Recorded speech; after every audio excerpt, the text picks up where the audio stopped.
start off by saying we're not going to be able to get to every difficult part of today's scripture readings. So if you have a question about them, please do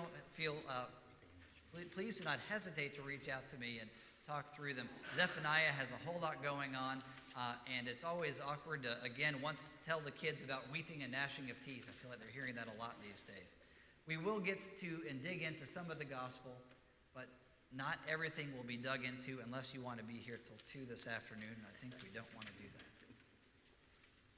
I want to start with this particular week is a week where we carry out traditions, where we, especially this Thursday, Wednesday, and Thursday, have those things that we do each and every year. And Thanksgiving Day is a feast day within the Episcopal Church, but today's lessons are not pointed towards that. Yet we all come here, and I know that many of us have already begun unthawing that turkey, depending on it is, or you're thinking right now, do I need to start doing that? And when do you start all of these traditions and processes?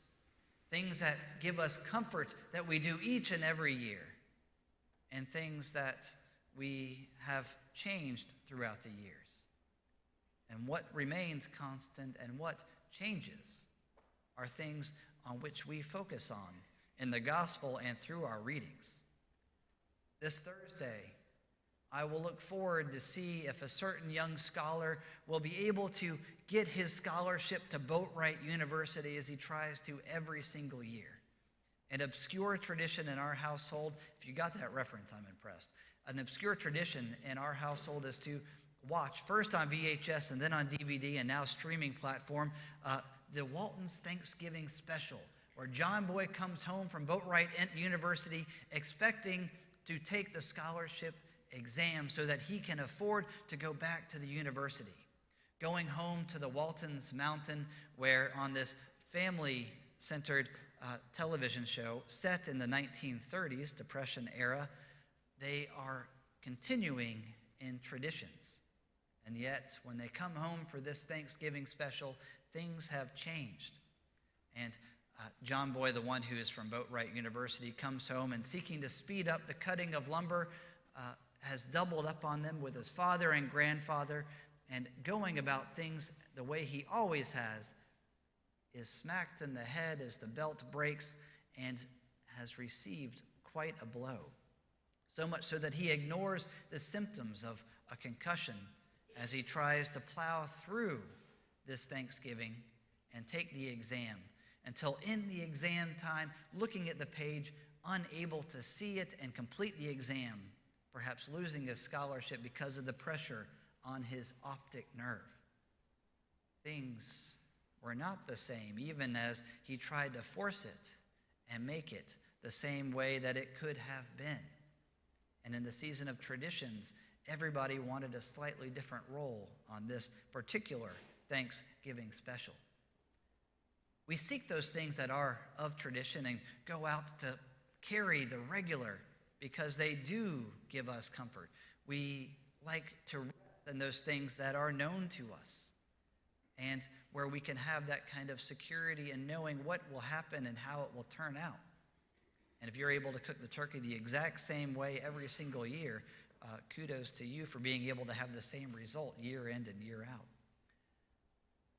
And yet, each and every Thanksgiving, something has changed every single year, I think, around all of our tables, or all of our traditions or experiences have changed. What has changed this year?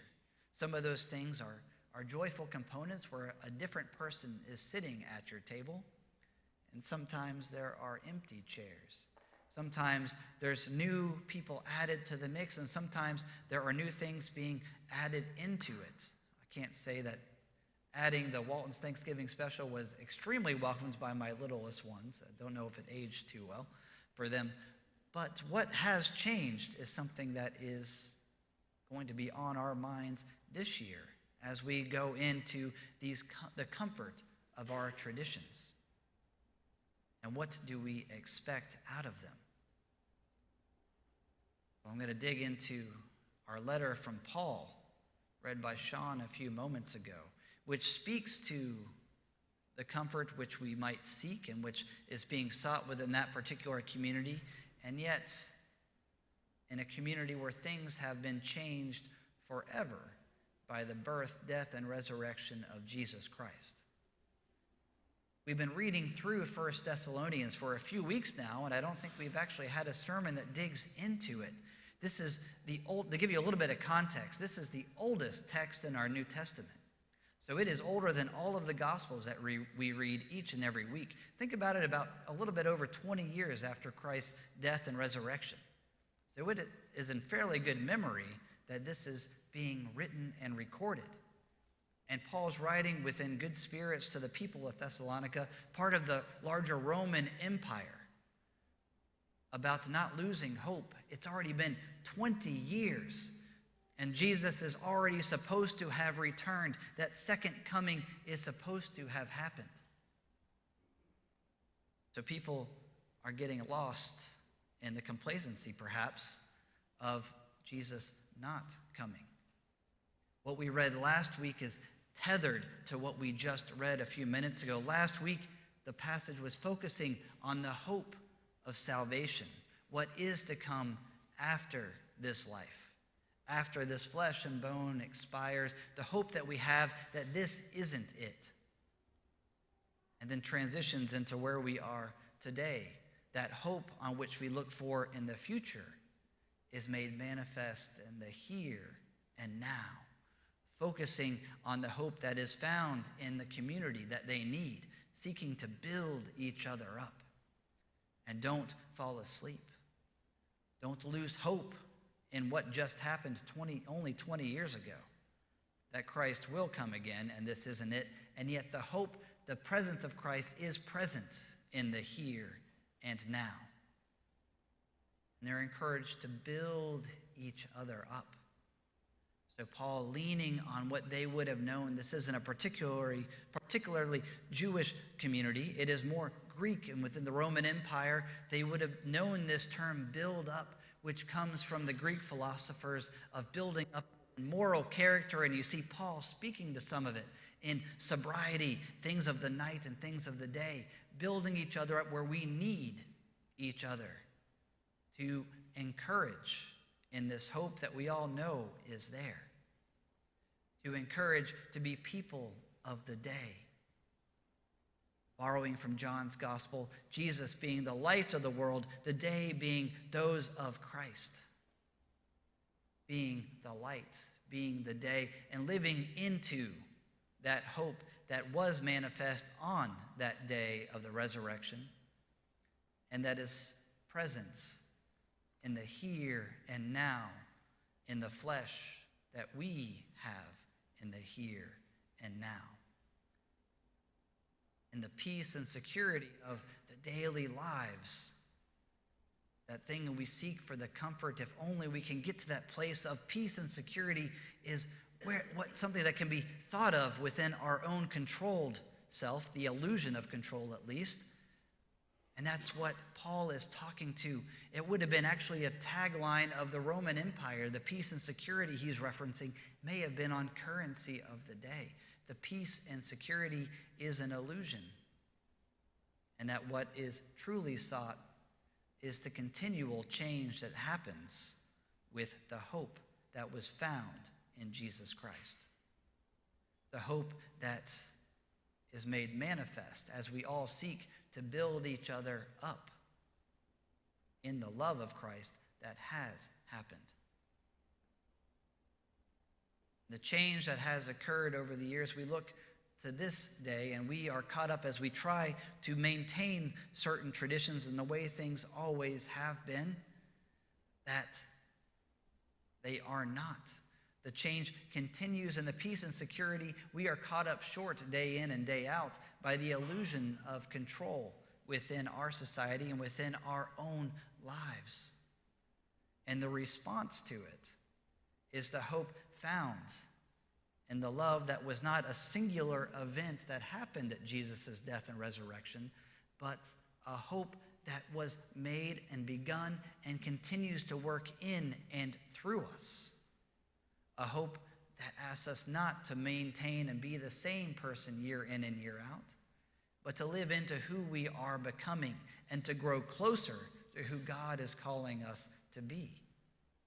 A lot of us wish we weren't wiser than we have been forced to be by just the mere being human.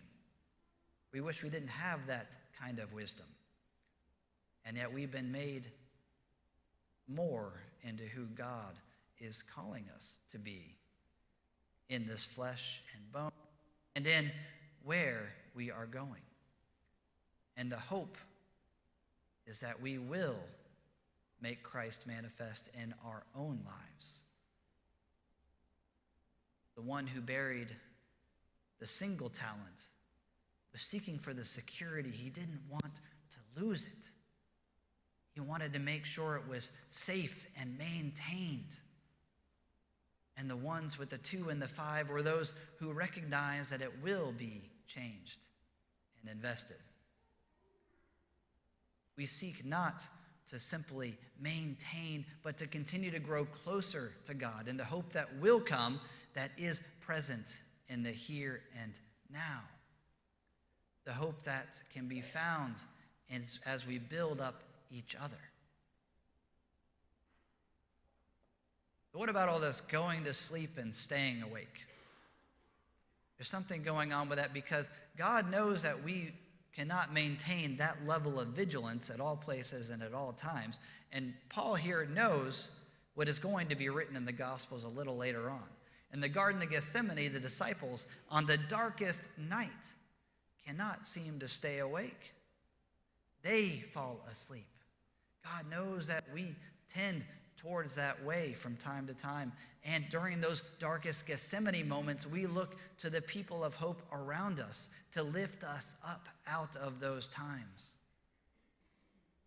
And as we experience those times of the resurrection, we look for those who are in those places in the Garden of Gethsemane to lift them up, to bear them up when they most need it. So John Boy does go back and take the exam. He's given permission to go take it after he has brain surgery in the hospital and is able to pass. And as with all TV shows of that kind of era and time, it turns out all right, and everything seems to come together perfectly. And yet he's been changed after that experience, face to face with his mortality, and is a different person out of that whole experience. The tradition of the mountain has been changed from that Thanksgiving forward, and he has become a wiser person because of it. Now, I'm citing a pretty obscure Thanksgiving special. The more well-known part of this story is after every episode, the lights on Walton Mountain go out. They're going to bed. Does everybody know what's said afterwards? I see a few nods. Good night, John Boy, right? Good night, John Boy. The sleeping occurs in the rest. There's a phrase that I am reminded of when I was reading this epistle from our ancient service of Compline in our prayer books. Guide us waking, O Lord, and guard us sleeping, that awake we may watch with Christ, and asleep we may rest in peace. Asleep, resting in peace, is resting in the peace that is Christ's presence, knowing that that presence never departs from us. And awake, watching with Christ, being awake as we approach this season of Advent coming up in this new liturgical year, as we approach the same traditions that we have coming up. We look at how we are continually renewed, how we as a church are being called into this community of hope, building each other up in the knowledge that this isn't it, and that the hope can be experienced in the here and now, even as we traverse through valleys and gardens of Gethsemane, and as we traverse to the top of mountains. That presence, that peace resides at all places and in all times.